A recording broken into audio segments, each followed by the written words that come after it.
Normally जब आप प्रेसी लिखते हैं तो कई स्टूडेंट्स को ये लगता है कि चूँकि हमने इसको इनडायरेक्ट रखना है, राइटर की तरफ से बात करनी है, तो वो बार-बार पैराग्राफ के अंदर 2-3 जगह पर जो है वो लिखते हैं प्रेसी करते हुए कि द राइटर सेज़ दिस या अकॉर्डिंग टू राइटर, तो इसकी ज़रूरत नहीं होती। ये अज़्यूम्ड है कि ये राइटर की ही बात हो रही है।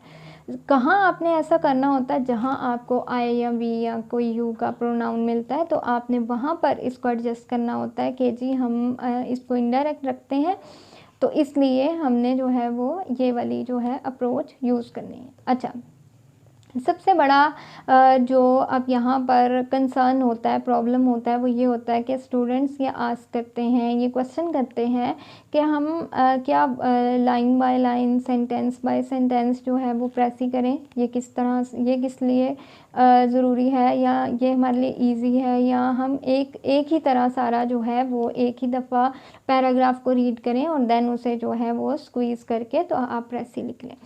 यहाँ पर मैं ये कहूँगी कि शुरू में, स्टार्ट में चूँकि बच्चों को इतना नहीं प्रैक्टिस होती, तो वो कर सकते हैं line by line, but it is preferable कि वो ये वाला इतना ज़्यादा यूज़ ना करें, बल्कि ज़्यादा इजी अप्रोच जो है वो ये है कि आप पहले ये जितने पॉइंट्स जो हैं आपको बताए हैं, आप अपनी पॉलिसी जो प्रेसी का पैराग्राफ है उसको आप प्लान कर लें कि उसमें से मैंने ये चीज़ें जो है वो माइनस करनी है, या इनको मैंने सिनोनिमाइज़ करना है, या मैंने इनको सिनोनिमाइज़ नहीं करना।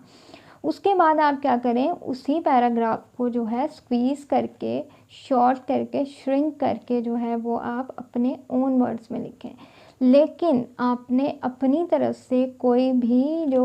अपना कमेंट है वो वहाँ नहीं देना। जितनी भी जो इन्फॉर्मेशन है आपकी, वो प्रेसी के पैराग्राफ में से ही होनी चाहिए। जिस तरह से अभी हमने जो एनवी की बात की, तो आप ये नहीं कह सकते कि जैसे अगर टेक्स्ट में लिखा है, पैराग्राफ में लिखा है कि एनवी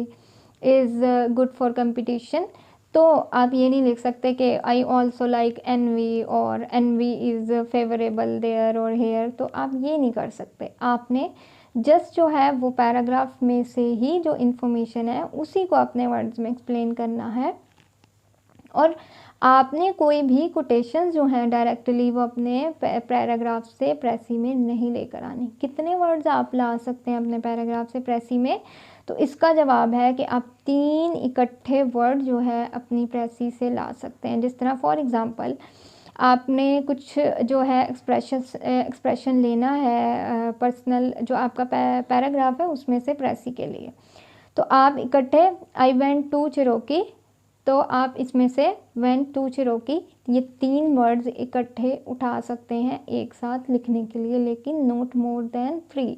और आप इसको एक्सरसाइज ना ही करें तो ज़्यादा अच्छा है। आप 2 इकट्ठे उठा लें, 1 इकट्ठे उठा लें, लेकिन 3 तक ना जाएं। क्यों? क्योंकि फिर आपको जो है वो सिमिलैरिटी काफ़ी आ जाएगी,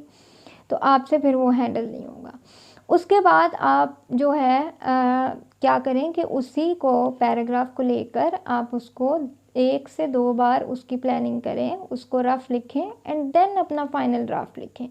this will be very helpful for you in the starting, beginning में भी जब आप सीख रहे हैं, स्किल इम्प्रूव कर रहे हैं तब भी, और बाद में भी जब आप एक्सपर्ट बन जाते हैं तो भी पेपर में जहाँ आपने जिस तरह से लिखनी है या किसी क्विज़ में लिखनी है, तो वहाँ क्या होता है कि आप जो है श्योर हो जाते हैं कि जी मेरी जो प्लान करके लिखा है तो मेरा जो है वो गलती का जो चांस है वो कम है।